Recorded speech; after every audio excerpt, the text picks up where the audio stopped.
In the Avatar comics, as Aang and Team Avatar are traveling around before the end of the series, we see Toph asking to take a detour to Earth and Fire Industries, but she warns the group that the city has changed quite a bit since the last time they visited, as they near it in the skies and see that it actually has become a massive city now. Katara wonders if Aang is okay because this place used to be important to the airbenders, but he says he's not sure what's going on since all of these buildings look like they appeared overnight. When they land, nobody is there to welcome them, leaving Team Avatar confused, but in the crowd we can actually see people frowning at Aang and his group as they introduce themselves and no one responds, causing Aang to do the little airbender trick that he does, which absolutely no one is impressed by as they look at Aang like he's a joke. Eventually, Toph's dad makes his way through the crowd, pretty much ignoring his daughter, as he tells her that this town needs the wisdom of the Avatar now more than ever because industries keep opening here and there's no official government, meaning Toph's father has created a city council trying to keep things from falling into lawlessness, but he feels like having the Avatar there would make things go far smoother. Now, in this story about restoring balance to the world, it's time to see Aang get political. After Aang agrees to go to a city council meeting, we see Sokka finding a really awesome water tribe helmet meant for the chief of the tribe, and he feels like he was born to wear it since his father was the chief, and he puts it on, telling Aang that he wants it. However, as he's about to buy it, the shop unexpectedly closes when a group of firebenders comes into town calling people dirt eaters and saying they're stepping on the wrong turf,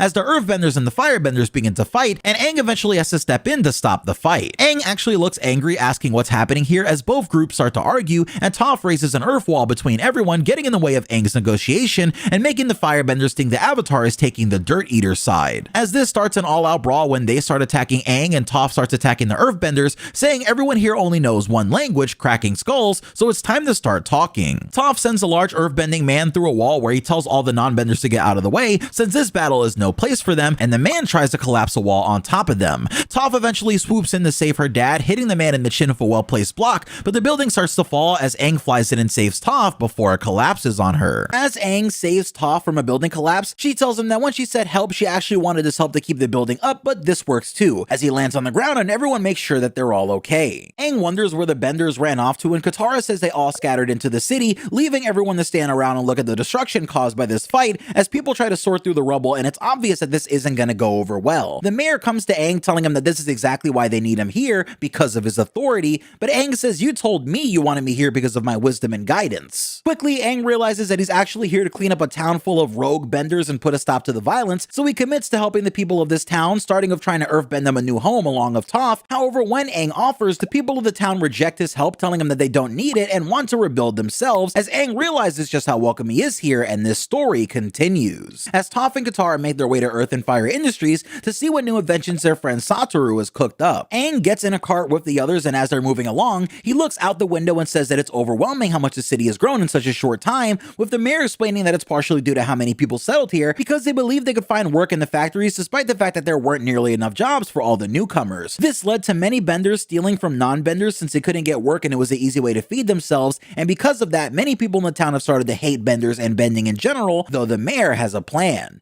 As they reach the city council, we see benders on one side of the room and non-benders on the other, and the mayor finally starts to speak as Aang notices just how divided the room is. The mayor tells everyone that he's proposing they ban bending within the city entirely, and this causes a major uproar in the room as Aang stands there confused, not knowing the catastrophe this would cause. We see Katara and Toph reaching Earth and Fire Industries, which has tripled in size, as Satoru welcomes the two of them, leading them into the building past two guards that he explains are there because of recent break-ins. Katara notices that there used to be different guards and wondered what happened to them, as Satoru interjects to explain how they can refine ore at twice the rate that they used to be able to. Katara still senses that something is wrong and tells Satoru that last time they were there, she noticed benders and non-benders working together in the factory, but so far she hasn't seen a single bender at all, with Satoru telling them that it's really complicated, but the long and short of it is that once they upgraded their machines, they didn't really need the benders as much because the machines were doing such a good job. However, to cut costs despite their surplus of money, they fired a lot of the benders since they needed to be paid more than the non-benders, which caused the benders to get really angry and try to move on to other jobs.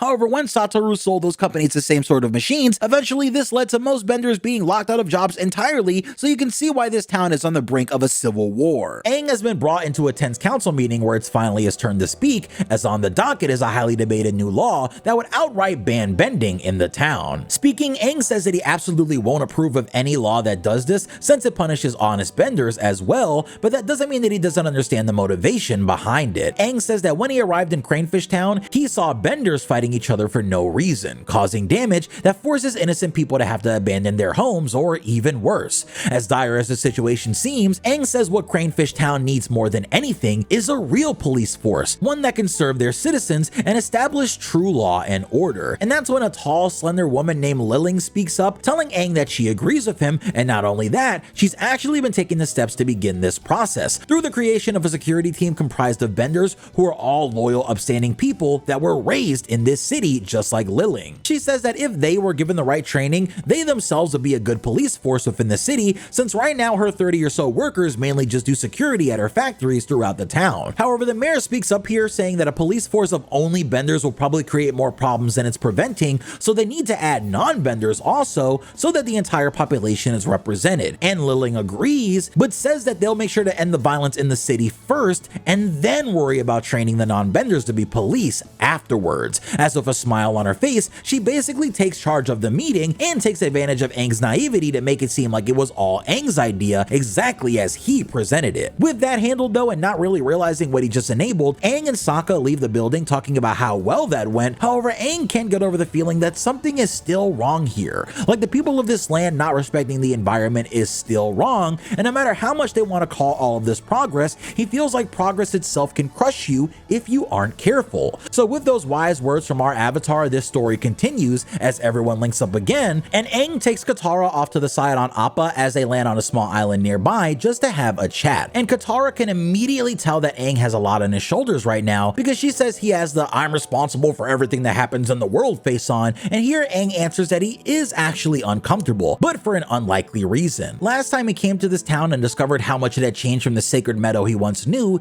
he felt at peace after speaking of Lady Tian Hai, the spirit who watches over the coast. Back then, she told him that humans learn from their mistakes and to have faith that they can create a better future that protects just as well as it grows. But looking at this town and remembering what it once was, Aang gets the same feeling that he got when he first woke up inside of the iceberg. Like, everything here has changed far too much, just like back then when he woke up with the world at war and all of his airbending friends gone. Katara says that this isn't like before. Now he has her and everyone else, the war is over, and sure, everything is always changing everywhere, but that's just the nature of the world. Villages become cities, cities grow in population and size, the population in those cities vary and mix and become more diverse, and that in and of itself breeds communion and conflict. It's not because that's how people mean for things to go, but that's how the world works. Everyone is just fighting for their very own piece of this place, and although Aang says that it just feels like chaos, the two of them hold hands and look over the city as the trees sway in the wind, saying maybe there's still hope for this place after all. And as beautiful as that is, back in the city we see a gang of robbers all sitting in a room discussing how stupid it was for them to rob poor people since they ended up with nothing, as suddenly their door comes flying into the room and a pair of women come walking in with smiles on their face. One of the two speaks up saying, "Hey, you bunch of lousy benders, I know you've been forced into a life of crime, but how about you come and work for a living that'll be a benefit to every bender and their families all across the world." When the men deny them, a fight breaks out, with one of the women using her earthbending to one by one take out everyone in the room, as the leader finally gives up and agrees to do whatever these ladies ask. And next, we'll see just where this is going, but buckle up, things are about to get crazy. As Aang tries to solve a civil war brewing in Cranefish Town, we see him taking Team Avatar on a little walk to the outskirts of the city, where he tells them that today they'll be cleaning up all of the pollution and trash that's been piling up. But Sokka thinks this is going to take weeks, not days. Here, Toph gets excited to finally be doing something after days of negotiations, so she lifts her hand saying this garbage will be gone in no time, as she uses metal bending to lift all the metal scraps in the wasteland up and forms them into a Toph statue, showing that you can always turn trash into treasure if you try hard enough. This motivates everyone to use their bending to help out however they can, except for poor Sokka, who has to do it the normal way. But off on the side, some young boys from the village walk up in excitement, asking Aang if he's really the Avatar, since they've never seen anyone do airbending before.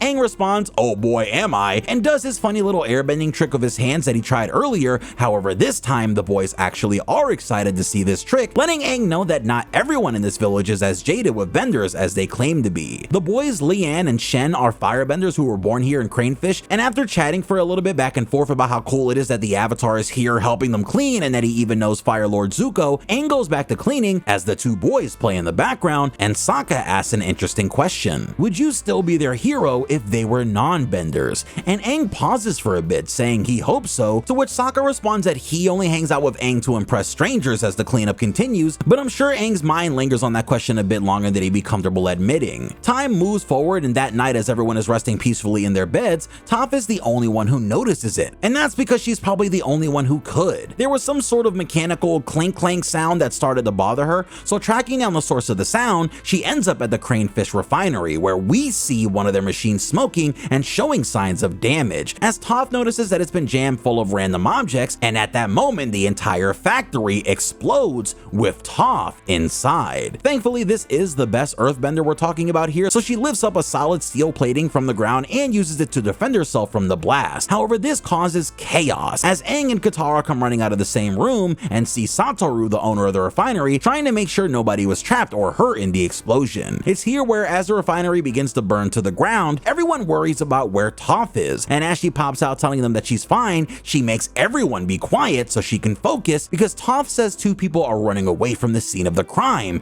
that way. Toph grabs Aang so they can go after the suspects, given that she can track them with her tremor sense, and as they head down the road, suddenly a firebender leaps from one of the buildings above trying to stop them, as she shoots flames out towards Toph, who easily blocks the attack, causing Toph to tell Aang to go after the other one on his own while she wraps this up. Immediately flying off on his glider, Aang spots the guy fleeing, as eventually he makes his way to the edge of a nearby cliff, and that's where the Avatar finally catches up. There, Aang tells the man that the jig is up, but the stubborn old villain says that he's not afraid and that he'll even fight the Avatar if he has to, with Aang saying, "Yeah, but I prefer you didn't." Ignoring this completely, the guy's ego gets totally inflated as he says, "I'll be the one to take down the Avatar!" And as Aang smiles, saying that he honestly respects this guy's ambition, no one is going to be taking down the Avatar today, so he wraps him up in stone and calls it a day. The problem is that right at that moment, the edge of the cliff actually breaks off, sending this man falling thousands of feet as he screams out for the Avatar to save him. And off on the side, we see who's really responsible here: the two girls from earlier in the story that recruited these guys for this night, who seemingly used earthbending to break the cliff off so the evidence of their crime would disappear into the ocean. However, as Aang tries his hardest to reach out and finally catch this guy, we see him glide back up with the man in his arms as the two girls say, "Oh no, that's bad." We learn soon after that Aang questioned this guy before letting him go after learning that he was hired by two girls to destroy the factory,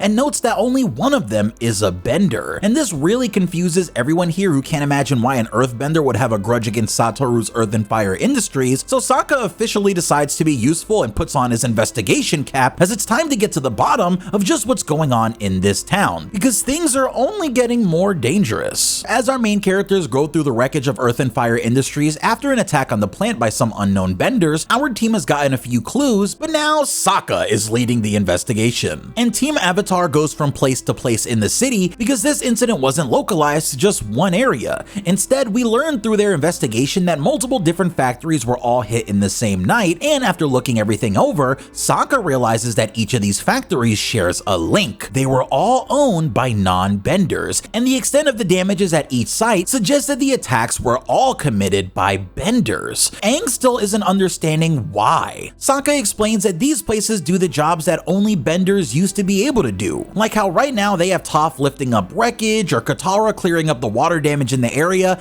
These are things that regular people can't do on their own, and now that regular people have machines that sort of even the playing field, maybe the benders in town are starting to feel threatened. This really weighs hard on Aang's shoulders as he decides the best course of action would be to try and bridge the gap between both of the communities by going to the head of the biggest bender-owned business in town and asking them to pay for and clean up the damages at the non-bender factories, which should create some more understanding. However, when he gets there, he's met by Councilwoman Liling, who welcomes him to her palace and offers everyone some tea as they all sit down and have a little small talk. There, Liling tries to appeal to Aang's sensibilities. She brings up the fact that she once heard that Cranefish Town is built on sacred air nomad land, which you'd know if you've been keeping up with some of our other Avatar comics we're covering, which already tell the story of how Aang found this place when it was just coming up. However, as Aang starts to talk about the history of the Air Nomad Festival that was once performed here, and they go back and forth over how hard it is for him to see the town this way sometimes, we see Momo playing with Liling's cat to the side, where eventually Liling's cat knocks over one of her stone statues, causing everyone everyone to react in shock. But Liling isn't too worried. She says that her daughter is an amazing earthbender who can fix the statue quickly, so she calls her daughters out, and at that moment,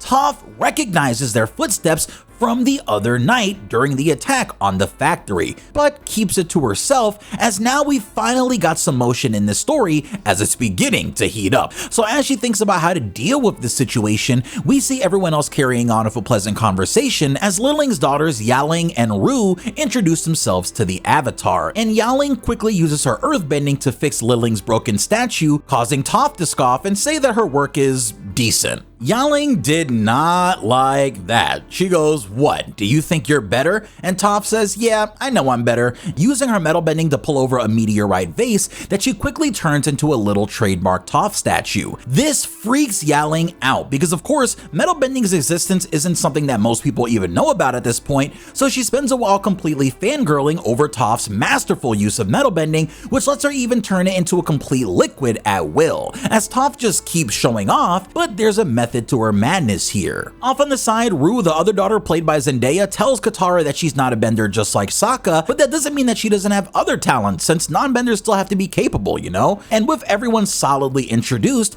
we could head to the end of this big meeting, with Liling promising Aang that she'll send over whatever supplies and construction equipment the warehouses and refineries need to get back up and running, as Aang promises to recommend her business to Fire Lord Zuko so that maybe she can scale up a bit, and everyone seems to have gotten just what they wanted, even though Liling plays it coy and tells Aang that he doesn't have to go that far. Now, right before Team Avatar leaves, Yaling actually stops Toph and asks her if she can teach her metal bending, and this is the moment Toph knows that her plan worked, as she was basically trying to get Yaling secluded by gaining her trust, so she agrees to become Yaling's metal bending teacher and tells her to meet her on the beach tomorrow in the morning for her first lesson. Rue thinks this is a terrible idea because Toph is close friends with the Avatar, but Yaling says that it's not going to be an issue because Toph is a bender, so she'll definitely agree with what they're doing sooner or later, and honestly, she doesn't really care what her sister thinks because she wants to learn metal bending, so she tells Rue to not tell their mother about this meeting, as we cut away and see Aang smiling over how well that meeting went. But quickly that gets ruined by Toph telling him the truth. Toph says, "Nah, that lady's dirty and her whole family is involved somehow,"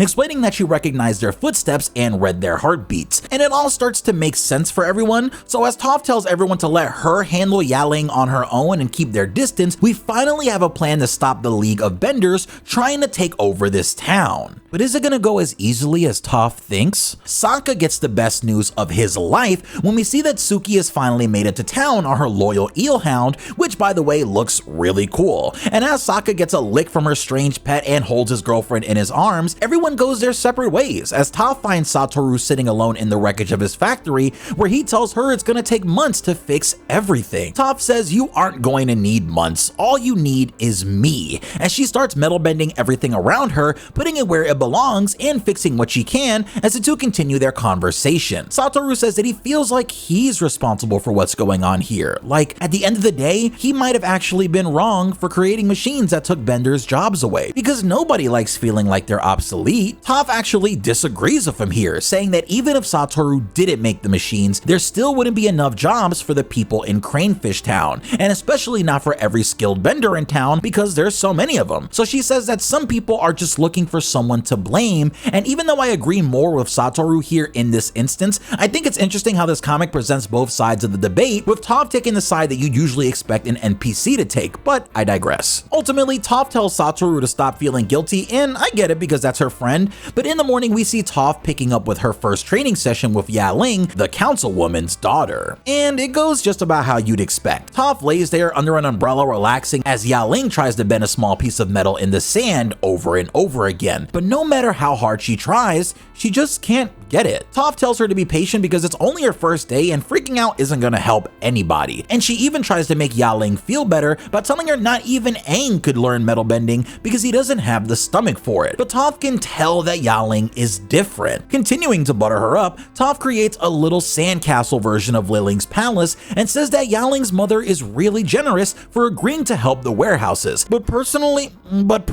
she wouldn't be that mad if none of those machines ever worked again, right? When Yaling agrees, she finally gets comfortable enough to ask Toph Toph if she's really all that close with the Avatar. And when Toph plays it off like she only hangs around him because of the free stuff and actually thinks he's a little wimp, that's when Liling finally opens up, telling Toph that a lot of people feel the same way, and since the end of the Great War, a lot of things have completely gone out of balance, so she and a bunch of others are trying to bring back the natural order of things, and she thinks Toph would be a good fit. So as she tells Toph the password and things finally start moving, we move forward as Toph comes back telling everyone that they're in and the operation is on. So it's time for everyone to get their disguises on. That night we see Aang wearing some like 12th century Spike Spiegel cosplay as he becomes pretty unrecognizable alongside Earthbender Katara, and as they follow Toph from a safe distance, they see her and Liling easily managing to get into the secret hideout, so as they planned, they go up to the door and reveal the password IMBALANCE to the guard, who smiles and welcomes them to the party, allowing them to enter alongside a disguised Sokka and Suki,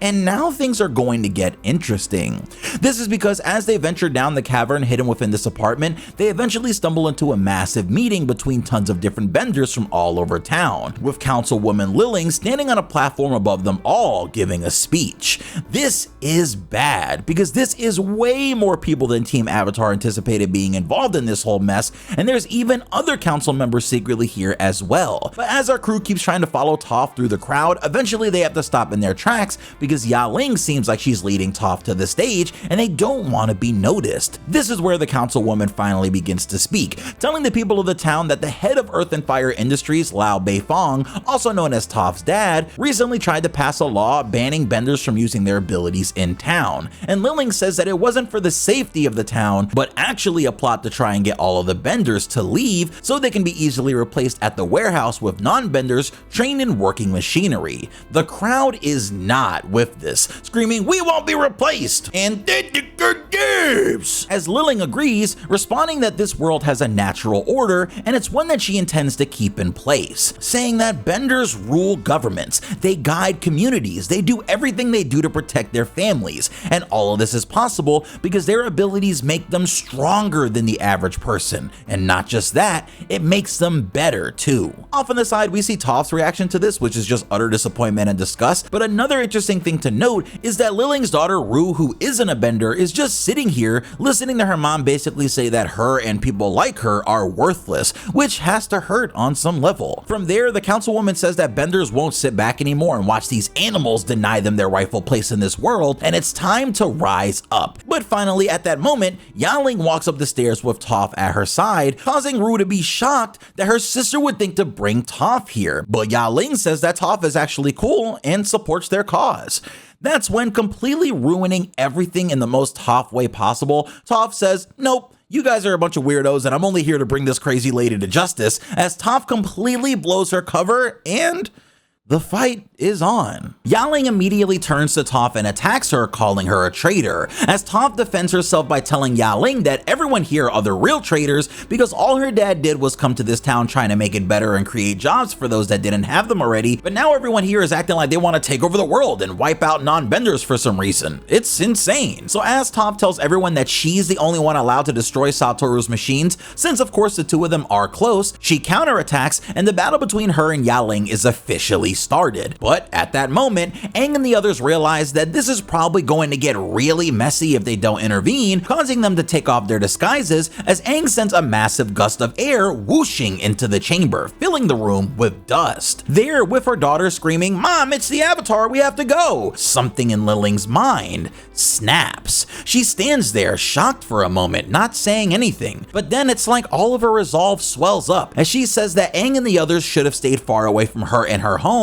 because she never wanted to make an enemy out of them. But now that it's here, she'll erase them to keep them from interfering. So getting back into speech mode, Liling successfully fires up all of the other benders in the chamber by telling them that even the Avatar doesn't support benders anymore and has chosen the side against them, even after abandoning the world when they needed him the most. And this is perfect as everyone starts to scream that Aang isn't wanted here, and a massive crowd of angry benders forms around him, saying that he doesn't want to fight if he doesn't have have to, Aang and the rest of Team Avatar stance up defensively, but it's too late for all that as Liling sends a column of stone rising through the room so that she can split Team Avatar up into two groups, allowing her to focus all of her attention on trying to kill Aang as she shatters a boulder and turns it into dozens of pieces, making them all rain down on our Avatar. Thankfully, this isn't nearly enough to take our boy down as he lifts a rock wall up to dodge these spikes and protect Katara, but that's the moment that the rest of the crowd thinks they see an opportunity, as they all rush in with their bending, taking the perfect time to strike. Fortunately though, Aang doesn't hang around a bunch of bums like Liling does. Katara is easily able to freeze a huge wave of these guys using her handy water pouch, as Sokka knocks another few out using his boomerang, and Suki uses her hand-to-hand combat skills to disable even more. But next, let's cover Toph's one-on-one with Liling, the Councilwoman's daughter, because it actually gets pretty heated, and figure out just how we're making it out of this cave alive. And as Liling uses her earthbending to put on stone gauntlets to try and pulverize Toph, the greatest earthbender alive, stops her in her tracks with just a simple wall, as Toph shoulder checks the wall to knock Liling off balance and then launches her across the room, while Liling screams that Toph is a horrible teacher who couldn't even teach her a single thing about metal bending despite wasting her whole day. And Toph replies that she's got some bad news, because since Toph has already taught an entire school of students how to metal bend, clearly she isn't the problem. The problem is actually that Liling is just a terrible bender. Liling won't stand for it though. She says, yeah, okay, I'm a better bender than you, I'm amazing, as Toph smiles back, copying her stone gauntlet technique and saying then prove it, and the two launch towards each other at full speed with both of their fists crashing into each other violently, sending both of them flying back as Toph lands in front of Aang and Katara, but Liling ends up in front of her sister, Rue, and thankfully right into the clutches of Sokka and Suki, who try to apprehend these two, while Sokka asks how Rue could possibly be okay with any of this because she's a non-bender just like these two are, so what gives? But right there, Liling takes an opportunity, trying to attack Sokka and telling him to shut up and mind his business, as Suki hits her with a few quick and easy strikes, completely chi blocking her and putting a stop to her bending, making Liling collapse to the ground because she finally feels as useless as her sister.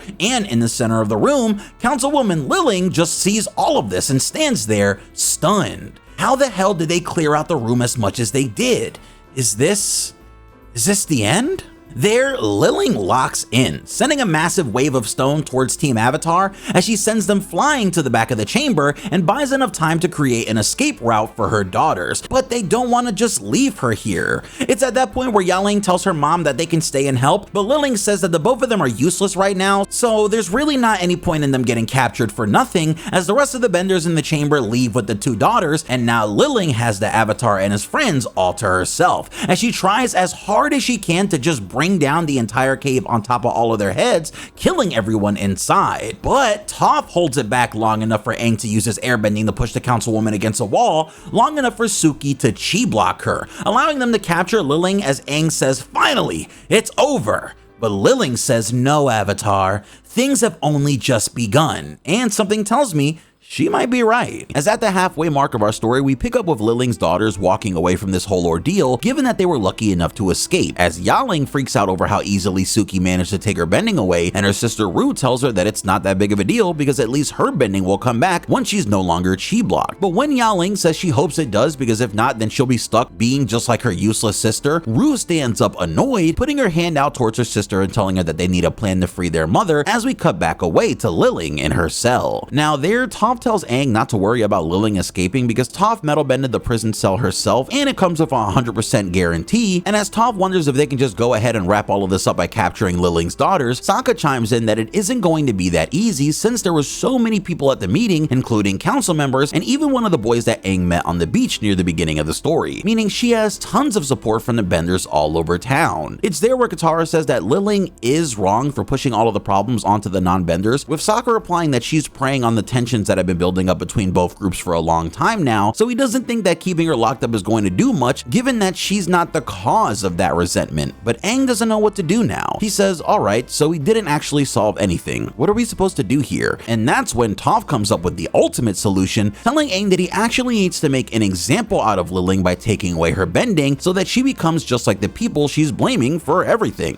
But Aang is shocked. Everyone is actually. As the room gets quiet and Toph goes, What? Leading to an argument between her and Katara because Katara can't believe what Toph just suggested. However, Toph says it makes perfect sense. She's been plotting to drive out all of the non-benders in Cranefish Town and was blowing up the factories where they work. So obviously, she can't lead a bunch of bender supremacists if she's no longer a bender. It's the most obvious solution. Katara is livid, with her and Toph arguing back and forth over what the right thing to do is because removing someone's bending is like taking away a part of who they are. Off on the side, Suki tells Aang that she's not sure if the other benders would be okay with him doing this since he's only done it before to Lord Ozai, with Sokka adding in that everyone agreed Lord Ozai was a bad person and deserved it. But Liling is different. She actually has tons of support and she's a civilian at the end of the day, meaning taking her bending away risks Aang's entire relationship with the bender community at large, who might think that's how he solves all of his problems. But that's when Toph steps in saying it's decision time. At that moment, Aang still isn't ready to decide as he walks past everyone saying that he needs to at least talk with Liling first before he decides anything.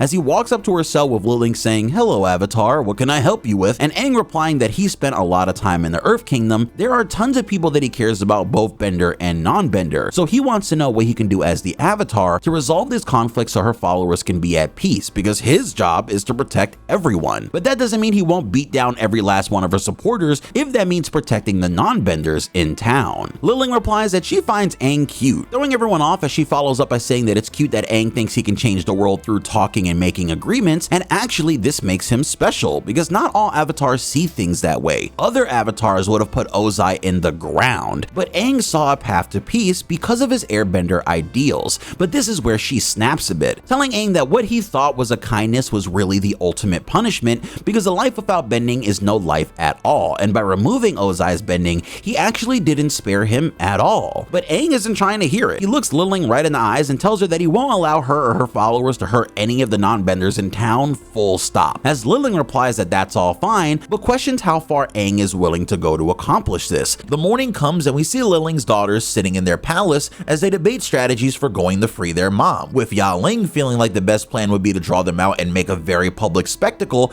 However, Rue thinks they should sneak in at night and try to break Liling free, sparking a bit of a disagreement between the two sisters. Back in town, Katara sits on a bench thinking to herself as Aang walks up asking her what's wrong, and Katara reinforces that she just can't agree with Toph's plan to remove Liling's bending, but Aang isn't sure. He says that he is thinking about it because Toph is right that a non-bender probably can't lead an army of benders to get rid of other non-benders, and removing her bending might be the only non-violent way of putting all of this to rest. But Katara says that for her, water bending is part of who she is. It's not just something she can do. It's a massive part of her culture and her personal identity, so if she lost that, she doesn't know who she'd become. Doesn't that mean that removing someone's bending is anything but non-violent? How can it be non-violent to rip away part of what makes a person who they are? As Katara questions whether Liling's crimes really measure up to her deserving this kind of punishment, but breaking up this little side convo, we have Satoru who runs in with some bad news because the business council building is under attack as they arrive and find it engulfed in flames. Toph rushes in because her dad and other non-benders who work for the city are still trapped inside as Aang and Katara use some water bending to try and get the fire under control as Toph kicks in the door, blowing away all the stones that have been blocking it, causing Mr. Beifong's associate to remind him how impressive his daughter is as Team Avatar gets everyone to safety, but Aang is confused. What was the point of this? They just set the building on fire and didn't even finish off anyone inside? That's when we see that this was all just a big distraction. As back at Earth and Fire Industries, we see a group of benders arriving smiling because the Avatar left all of the non-benders here to defend Liling. As Yaling screams at her allies to take out the girl first because she's a chi blocker, sending everyone to get rid of Suki, as it's time for Sokka, Suki, and some guards to take on Liling's forces head on. But how are they gonna win this one? Immediately, Yaling rushes straight to Suki to get revenge for Suki chi blocking her yesterday and removing her bending, as both Suki and Sokka narrowly dodge Yaling's first attack. But the three guards they had as backup get launched into the air by another group of earthbenders as Suki blocks Yaling's rock attack and easily chi blocks one of the earthbenders closest to her. But it's not enough. Screams out her name, Suki actually gets completely encased in stone from the chest down, as Sokka also gets placed into a stone box, completely taking them out of the fight. There, as one of the backup guards gets his footing and tries to take Yaling out to save Team Avatar, Yaling sweeps under the attack, doing a cool spin trick that lets her slam a rock onto this guy's head, which he narrowly blocks. But that creates the perfect opportunity for Yaling to send some rocks from the ground flying up at his hands to knock him off his balance, as she stomps and sends a huge wave of stone crumbling all around her and locking this guy's legs into the ground, stealing his keys so she can go inside and save her mother, which is exactly what she does. Now, as Yaling hugs her mom and hears how proud her mom is of her, we cut ahead a little further in time to see Aang and the others returning to the factory, where they see the aftermath of the battle as Aang looks annoyed that he got distracted so easily and Liling was already broken out, with one of the guards saying it's a scary thought that now Liling is back out on the streets without having to hide who she is anymore, as we find out that Aang has asked all of the council members to hide out in the factory for their own safety, but it's frustrating because they feel like Liling is still always a step ahead of them, as Katara heals one of the guards, but the man asks Katara an important question, wondering if her friend Suki would be willing to teach the rest of the guards how to chi block, because it would massively come in handy in this battle, but also just overall. And that's exactly what Katara and Suki decide to do as they enter the main room and tell Aang the plan, with Suki saying she'll spend her time teaching the guards of this town chi blocking techniques, because even if they don't have time to master it or anything, they're still well-trained fighters who should quickly be able to pick up the basics, meaning on the Avatar side, he's building up an army of non-benders who can actually put up a fight against Lilings. But next, let's talk about what Liling is doing on the other side to prepare as well. We cut back to Liling's palace as she returns home for the first time since being captured,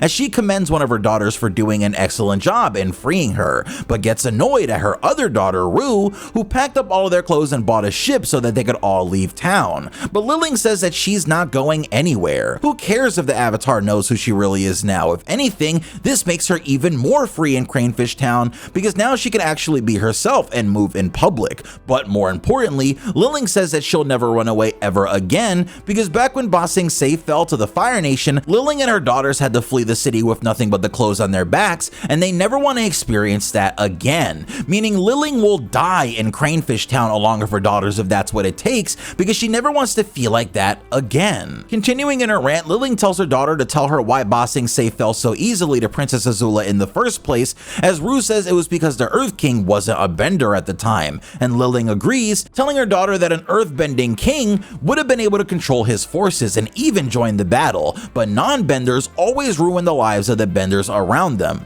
something that she won't allow to happen in this town after what she's been through, meaning Liling and her daughters are locked in. They won't ever leave Cranefish Town in the hands of these barbarians again. But is that really true? Rue actually speaks up here, breaking away from her mother's programming for a second to tell her mom that she's wrong, because the real reason they had to leave Ba Sing Se wasn't the non-bending Earth King, but the Fire Nation benders that attacked their country in the first place, as Liling says that Fire Lord Ozai was just doing what any strong bending leader would do by exploiting the weaknesses of those around him. But that's where Rue crashes out, saying, "Is that what you think about me then? Is that what you're doing to me?" As her mother comforts Rue, saying that she's different because she's Liling's daughter, and unlike the other benders, Rue understands that she'll always be weaker than benders, so she's not one of the problematic ones, as she tells Rue to unpack all of their bags and go to bed, because tomorrow they'll take on the Avatar and end this whole farce. So before this epic battle begins, let's see how Suki's training is going. The soldiers of Cranefish Town are getting a huge upgrade as they attend their first class, led by Suki, who plans on teaching all of them the basics of chi blocking. There, Aang and Sokka talk on the side about how impressive this all is, as the topic of Councilwoman Liling comes up, and they can't believe how easily she tricked them with her smiles before, with Aang saying that if he would have just taken her bending away like Toph suggested,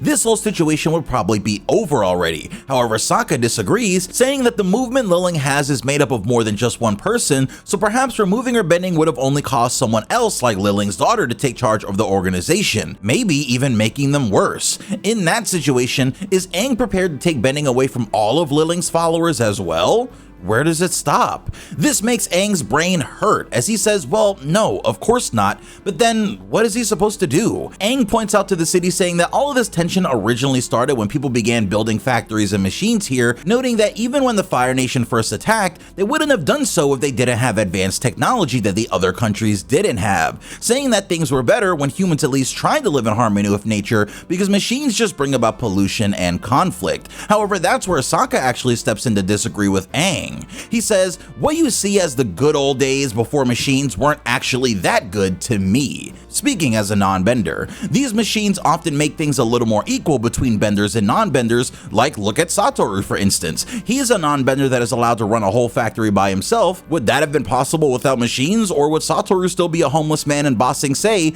begging for meals and donations? Sure, the pollution is terrible and we need to find a solution for that, but can we really blame machines for the tensions in Cranefish Town that existed before the machines were even invented? Or is it actually the fault of the kind of benders that carry themselves like they're better than everyone else and use their powers to belittle and terrorize non-benders like they've been doing here? Aang realizes that Sokka is right, apologizing for what he said as Sokka reinforces his point, saying that Ozai didn't invade the world because he had steamships. He did it because he was a massive jerk, and the steamships were just a means to an end. They're just what allowed him to act on his evil ways, but the evil ways already existed. So with a lot to think about, Aang goes to bed thanking Sokka for this conversation, but off on the side, Sokka and Suki spot a mysterious person who isn't supposed to be there, as they realize it's actually Rue, Liling's daughter, and it's time for a heart-to-heart conversation between both sides. As Sokka confronts her about just what she's doing here, there Rue tells Sokka that she keeps thinking about what Sokka said to her about how she could possibly support what her mom is doing, given that Rue is a non-bender also.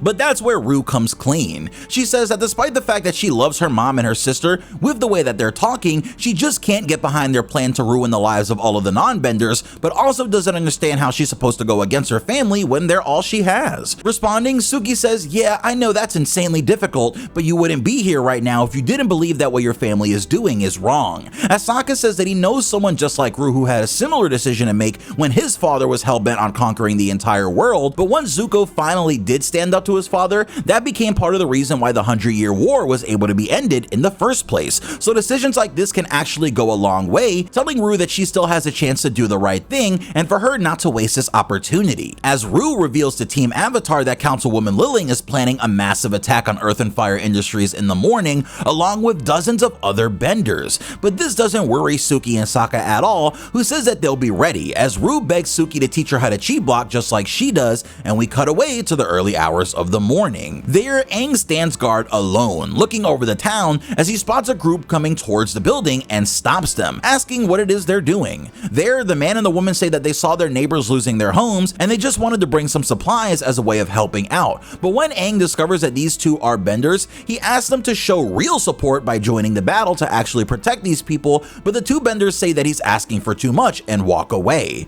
Right then, Aang spots Liling and her army approaching from the other side of town as he stands in front of Earth and Fire Industries, which has a huge metal maze placed in front of it thanks to Toph, as Liling laughs at how Aang is still on the wrong side, telling Aang that his only option is to leave Cranefish Town and take every single non-bender living there with him, because from this day forth, this will become a bender-only city, as Aang tells Liling that she's on the wrong side because she's decided to hurt people and he won't be leaving the city anytime soon, let alone with the non-benders, as Liling smiles, saying that's fine, we'll just force you out, sending a shockwave of earth straight for Aang, as he dodges Liling's first attack by flying up into the air of his glider as he lands back on top of the refinery and watches what's about to happen below, while Liling sends her troops in to get the job done, but they immediately face some issues, given that Toph has erected a metal maze in front of the building that they have to go through if they want to reach the inside. Quickly getting stuck at a dead end, everyone turns around thinking that they must have missed a turn, but that's where Toph completely separates a few of the groups, using her bending and creating an opening for Suki's forces to meet these people in smaller pairings,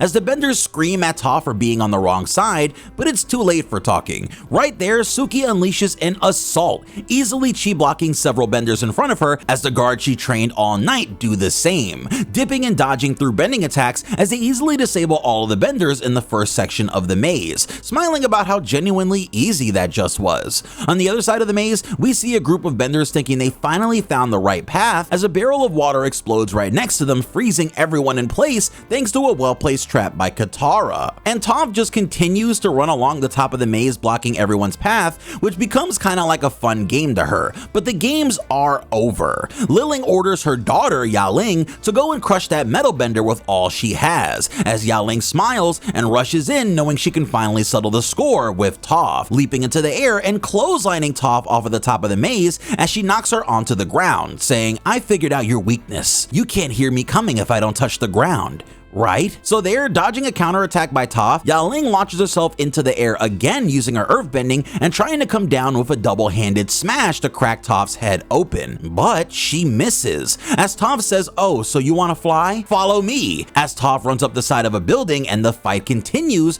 on the roof of the refinery, where Yaling makes fun of Toph saying, "What, aren't you gonna try and convince me that I'm wrong or there's a peaceful solution?" Answering her, Toph says, "Nah, that's kinda Aang's thing, not mine," as she wraps some of the metal roofing around her fist and uses that as a glove to counter all of Yaling's earthbending attacks, telling her that she'd always rather fight her way out of problems, as we get a look at the main doorway where a group of Liling's benders has finally reached the door. At that moment, as they kick the door in, what they find is terrifying. Aang just left Sokka in charge of defending the inside all by himself, with Satoru off on the side not really being able to do anything. So now let's see how Sokka handles a battle with 5 benders all alone and how exactly he plans on winning. As the benders ask if he's one of the chi blocking soldiers they've been fighting too, and Sokka answers, "Yeah, I'm actually the best chi blocker on the planet. All I've ever wanted to do in my life is block chi. It's kind of what I'm built for." As this confuses everyone, but they decide that he can't possibly take them all on because it's 5v1 against a non-bender. But that's where Sokka throws his boomerang, knocking one of the 5 out instantly, saying that he's actually the scariest kind of chi blocker because he can block chi from a distance, forcing everyone to just run in out of fear of all getting knocked out before they're even able to do anything. But Sokka frowns because he expected his aura farming just now to make the rest of them run away.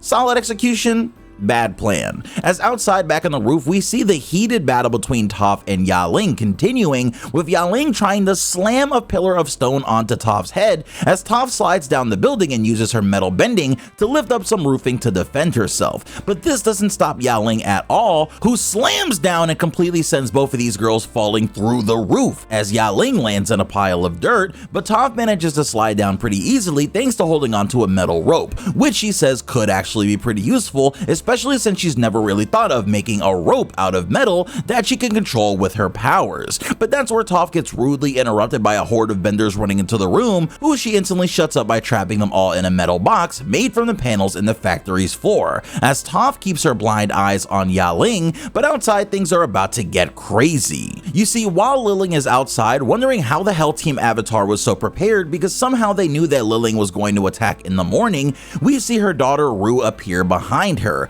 telling her mother that she's betrayed her and told Team Avatar everything, yelling at her mother that she only went along with their plan because they're family, but couldn't take it anymore since she realized that her mother isn't just trying to protect her daughters, she actually wants non-benders to suffer, and she's taken things too far. So as Liling says that everything she's done has been for her daughters, Rue comes running in with a punch as Liling realizes that her own daughter just tried to chi block her and says, "You ungrateful child, I'll bury you where I stand," throwing Rue into the dirt as Aang spots this from the sky, and it's time for our main villain in the Avatar to finally have their one-on-one. We see a ferocious battle unfolding inside between Toph and Liling's daughter Yaling, as Yaling flings a rock towards Toph, but it gets easily cut in half thanks to Toph thinking quick and using a metal rope she found in the factory as a lasso, binding one of Yaling's arms as the girl thinks quick and does some earthbending with her feet to knock Toph off balance, as Yaling stands over her ready to crush Toph's head with a stone, but has to get her trash talk in, saying that she can't believe that the so-called greatest earthbender in the world would side with some stupid non-benders because we're better than them, as Toph replies that she's never actually been stupid enough to actually think something like this because non-benders are capable too, as Sokka's boomerang knocks Yaling right in the back of her head, putting her out like a light. Going to Toph's side and asking if she's okay because she did get knocked down pretty hard, Toph punches Sokka lightly in the shoulder to thank him for his help, and we turn to the outside where Katara is shocked. She walks up and sees that Liling has her daughter buried into the ground with only her head and one of her arms exposed, as Liling opens the crack in the ground wider to send her daughter deep down into the mantle of the earth as a way of finally being rid of her, but Aang isn't having it. He swoops in using his glider as fast as he can and lets loose a kick of air that sends Liling flying back as he saves Rue by pulling her mostly out of the ground using his earthbending. But this isn't over. Liling takes the opportunity to grab a huge boulder, holding it over Aang and Ru and telling them that it doesn't matter what the Avatar does to her because her message will spread all over the world to other benders who align with her. And ultimately the benders will rise up and eat any part of this city that non-benders try to make their home, so even if he wins this battle, he can't win the war. Aang gets angry, saying no, but at least I can stop you, going into the Avatar state and knocking the boulder out of Liling's arms as he wraps her up in water and completely freezes her from the neck down. So now, as this moment has finally arrived, Aang faces the decision to remove Liling's bending or not. He stands there in the Avatar state ready to remove Liling's bending, with even her daughter saying do it, that's the only way she'll learn. But that's where Katara steps in. Katara tells Aang that he really needs to make sure that he's not just removing her bending because he's angry that she's hurting people, or because it'll be the easy solution here, because again, removing a civilian's bending, even if they're a bad person, could have a harsh blowback on his reputation in the bending community. And as always, Katara manages to talk Aang down from the Avatar state, as Aang says that he's going to keep fighting the poison that Liling has spread throughout Cranefish Town, just like it's the pollution coming from the factories and refineries, and announces that he won't be leaving the town until it's completely cleaned up, as Liling stands there frozen, not believing that the Avatar could be this weak and easily swayed by others, telling her daughter that she's a wretched and ungrateful child, but Ru responds that actually maybe Liling is just a terrible mother. It's there where, with the majority of Liling's forces defeated, we cut ahead a few hours as Satoru and Mr. Beifong thank Aang and Suki for everything that they've done, saying that a few benders did escape, but with the guards now being able to chi block, it won't take long before they're all brought to justice, as Aang tells Toph's dad that he's actually asked Suki to stay in town and maybe live there for a while along with the rest of the Kiyoshi warriors, who can use Cranefish Town as a way to train and gain new recruits, which will also include benders, because this city needs a fair and honest police force that includes everyone. And they promise that they still believe non-benders and benders can work together and create positive communities, causing everyone to bow their heads to each other and go their separate ways. There, Suki finds Ru off on the side, who feels like maybe she should be in the same cage that her mother and her sister are in, as Suki tells Ru that she ultimately chose the right side, and all that matters is what she does next. Now, ending the day off, Sokka goes into the factory seeing Aang sulking, as Aang says that the last time they were in the city, Aang took the human side against a spirit that was threatening to destroy it, which was a failure on his end to restore balance like the Avatar should. Here, he took the side of the non-benders against the benders, once again feeling like he failed to restore balance. But Sokka says this is the opposite of the truth, because Aang is a bender and his best friend is Sokka, who isn't one. So that should give him some hope for the future, where this is just common. And as Aang starts to feel a little better, 3 days go by where everyone gets to deal with the aftermath of this whole ordeal, as Aang tells everyone that the only reason that he didn't take Liling's bending away was because her bigotry was the problem, not her abilities. But seeing that none of the other benders who claimed they weren't a part of Liling's revolution actually stood alongside their neighbors to force her out, Aang decides that he actually wants to stay in Cranefish Town until all of these problems are solved, asking Katara if it's okay to live here now for a few years and set down some roots, as Katara smiles, saying of course, but the place is gonna need a new name, and we officially see the birth of Republic City as our story ends.